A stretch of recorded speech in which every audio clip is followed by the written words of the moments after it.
Kidd Kraddick in the morning. The Showbiz Top 5. Hey, it's Kellie Rasberry with your Showbiz Top 5 for Tuesday, February the 23rd.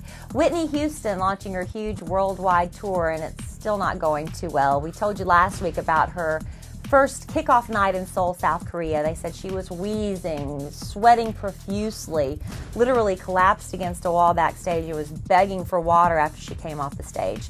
Her camp's downplaying all of that. Well, she now is in Brisbane, Australia for the second leg of her world tour, or whatever, the second, at least, country in her world tour. And they say once she landed in Brisbane, it's just been downhill ever since. She was furious and exploded because the Mercedes-Benz limo that was supposed to pick her up was 2 minutes late and was just screaming and, you know, this is BS, using the literal words. And some gentleman standing next to her was trying to diffuse the situation and, you know, lighten the mood and said, hey, why don't you take off your hat and sunglasses and enjoy this beautiful weather we have this morning? And she told him to mind his own blanking business. So Whitney not in the best of moods lately. And then they said during her concert last night, again, the wheezing, the sweating, the taking long breaks, pausing to get through the show. The reviews in the paper not too kind to her this morning, even the fans in the audience saying, one in particular brutal comment, she couldn't entertain a dead rat.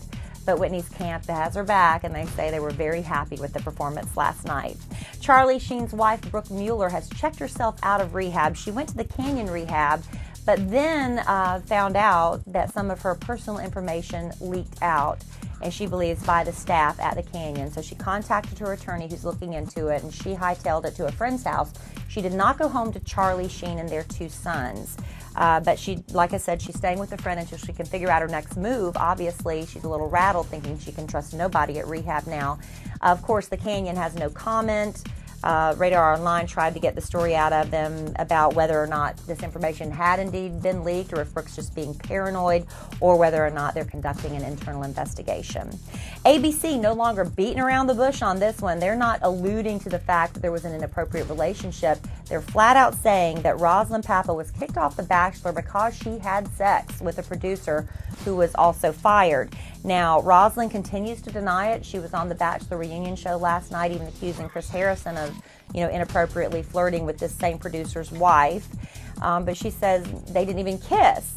So if it's to the point where ABC's accusing them of having sex, and if it cost the man his job, and would this not be defamation of character? Why are there no lawsuits being filed, is the question I have for Ms. Papa. Now, Rihanna turned 22 on Saturday. I remember I keep up with Katy Perry on Twitter, and she tweeted that she was sorry she couldn't be there for the big party. Well, today, the pictures and some video are now being leaked about what exactly went down outside Phoenix, Arizona, which is where her alleged boyfriend, Matt Kemp, staged a party. Apparently, there was some Little People strippers involved who danced for Rihanna as her song Hard played in the background, and also Matt Kemp got her a birthday cake that was decorated with her tattoos.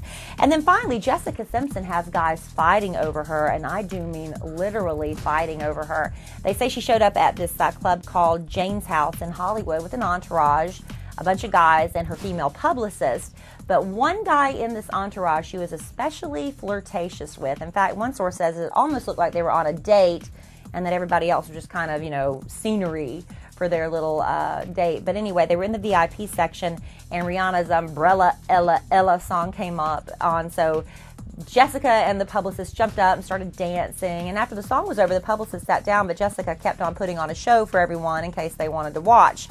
Well, this group of fraternity boys did want to watch. They stopped and were staring at her. And one of them, who seemed to be a little bit more drunk than the others, managed to work his way towards Jessica and ended up dirty dancing on her. Jessica seemed a little uncomfortable at that, so the guy she'd been flirting with in her entourage jumped up for her defense and said, you know, hey, dude, back off. And that's when tempers flared, and the frat boys started yelling, you don't touch me, and, you know, whoever this guy was yelling back at him. Jessica sort of slinked away to try to find security, and by this time, Jessica's entourage, the frat guys, they're all in each other's faces. Security breaks it up, and then Jessica, they say, was allowed to go back to dancing with herself in VIP all over again. Ah, the life of a cute celebrity. And that's your Showbiz Top 5.